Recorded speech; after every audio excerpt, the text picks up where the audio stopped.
आखिर क्या कारण है कि अच्छे लोग जो होते हैं वो जल्दी ही इस दुनिया को छोड़कर चले जाते हैं और जो बुरे लोग हैं वो बहुत लंबा जीते हैं। हमारे ही हिंदू धर्म, हमारे सनातन धर्म में एक कहावत है पुराणों की, पापी चिरायु सुकृति गतायु। मतलब जो पापी लोग हैं उनकी आयु बहुत लंबी होती है। जिन लोगों की करने की मतलब अच्छे कर्म करने की आदत होती है, जो पुण्य आत्माएं होती हैं, उनकी उम्र ही कम होती है। इसके पीछे कारण क्या है? तो एक एक चीज़ को हम डॉट से डॉट कनेक्ट करते हुए चलेंगे ताकि आपको मैं बिल्कुल ही आसानी से इन चीज़ों को बता पाऊँ। होता क्या है, आपने कई बार सुना होगा या फिर कुछ हमारे ही पुराने जो ग्रंथ हैं उनको अगर पढ़ा है तो आपने एक चीज़ देखी होगी कि जो अप्सराएं हैं, जो देवियाँ हैं, जो देवता हैं, उनको किसी श्राप के कारण अवतरित होना ही पड़ता था या फिर इस मृत्यु लोक के अंदर आना ही पड़ता था। अब क्योंकि वो तो नहीं चाहते थे और उनके कर्म भी अच्छे ही होंगे तभी वो देवी देवता अप्सरा या फिर उस लोक में है। अब दिक्कत क्या होती है कि ये योग जो है, ये लोक जो है मृत्यु लोक, ये यातनाओं का लोक है। यहाँ पर हर किसी को किसी ना किसी तरीके से यातनाएं मिलती ही हैं। अब जो वहाँ से आया है तो वो तो गिड़गिड़ा रहा है क्योंकि उसे नहीं चाहिए ये मृत्यु लोक, ये संबंध, ये सब कुछ, क्योंकि वो वहाँ पर उस परम धाम, उस परम लोक में रह रहा है। तो होता क्या है, मान लीजिए अगर कोई अच्छा इंसान है तो उसके जो कर्म है वो पहले भी अच्छे ही रहे होंगे और वो अभी भी अच्छा ही कर रहा था, तो उसको भेजा ही इतने के लिए ही जाता है कि वो इस जन्म के अंदर अपने जो भी उसके कर्म है, जो भी उसका लक्ष्य है, जो उसको स्वयं परमात्मा ने परम धाम की ओर से उसे मिला है, वो कर्म वो करे और उसके बाद में जैसे ही वो कर्मों से निवृत्त हो तो वो इस सारे के सारे बंधन को छोड़कर फिर से उस परम धाम, उस परम लोक में पहुंच जाए।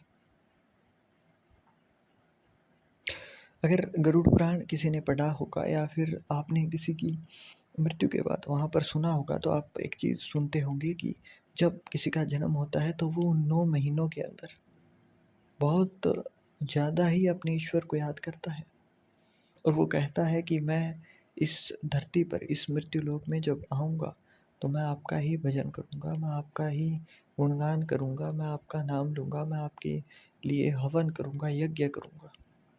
परंतु होता क्या है कि जब वो आया तो उसके बाद धीरे धीरे उसका मोह बनता चला गया।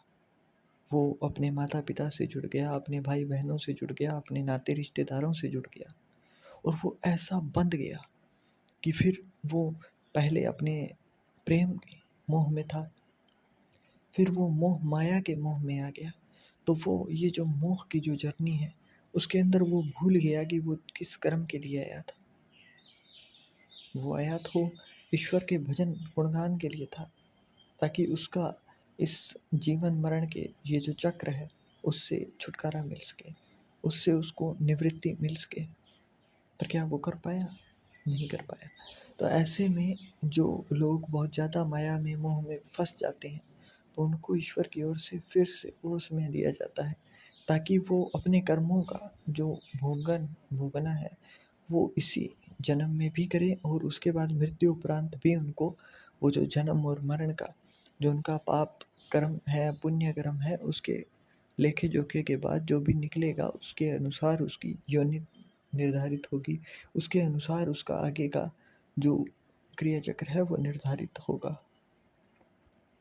और जो पुण्य आत्मा है, मतलब जो वहाँ पर जो चीज़ें कह के आई थी और वही इंसान यहाँ पर आकर जब यही कर्म करना शुरू कर देता है, मतलब वो सब कुछ कर रहा है, वो भी मोह में है पर वो अपने ईश्वर को याद रख रहा है। वो जब अच्छे समय में होता है तो बहुत ज़्यादा याद रखता है और जब बुरे समय में आता है तब उसका रूठना मनाना भी चलता है। मतलब जैसे कि मान लीजिए किसी अच्छी आत्मा की यहाँ पर इस मृत्यु लोक में जन्म हुआ, क्योंकि वो अच्छी आत्मा है तो उसने अच्छे तरीके से यहाँ पर पूजा पाठ एक छोटी उम्र से ही उसको डाल दिया गया और वो करता गया। 5 साल 6 साल की उम्र से जब वो नाम बोलना सीखा, अच्छे से बोलना सीख गया, तो उसी उम्र से उसने हनुमान चालीसा या फिर ये जो भी हमारे हैं वो पढ़ना शुरू कर दिया। परंतु जैसे ही वो 10 11 15 साल की उम्र में हुआ, उसके माता पिता का देहांत हो गया।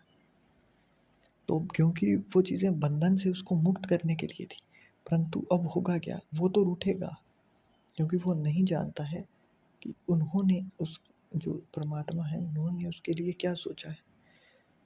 तो वो उस समय रूठेगा, और ज़्यादातर ये लोग क्या होते हैं कि अपने बुरे समय में ही ईश्वर को छोड़ देते हैं। वो रूठ कर बैठ जाता है, तो उस समय फिर से उसे बोध कराया जाता है कि हम हैं तुम्हारे साथ। और जब वो बोध हो जाता है तो वो फिर से उन्हीं सत्कर्मों में लग जाता है। तो वो बार बार जितनी भी बार गिरेगा, वो हर बार उन्हीं सत्कर्मों की ओर चलेगा। उसके पाप कर्म उतने ज़्यादा नहीं होते हैं, क्योंकि पाप कर्म नहीं है तो ईश्वर भी उसको जल्दी से जल्दी इस मृत्युलोक, इस बंधन, इस मोह माया के ये जो पीड़ाएं हैं, ये यातनाएं हैं, उनसे मुक्त कराने की ओर लेकर चलते हैं। तो ये लोग आपको दिखाई देंगे कि बहुत ही छोटी उम्र में ही इस सारे संसार को छोड़कर उस परमात्मा, उस परम प्रकाश में लीन हो जाते हैं और इस सारी दुनिया को छोड़ देते हैं।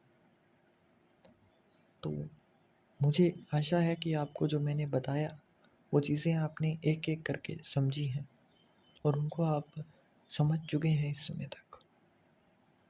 तो कहना यही है कि आपका जो मूल रूप से जो निवास स्थान है वो वही है, वो वही ब्रह्मांड है, जो कि ना ही तो किसी ने कभी देखा है, ना ही कोई देख पाएगा।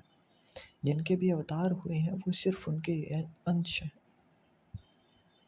परंतु वो खुद कौन है वो वही जानते हैं।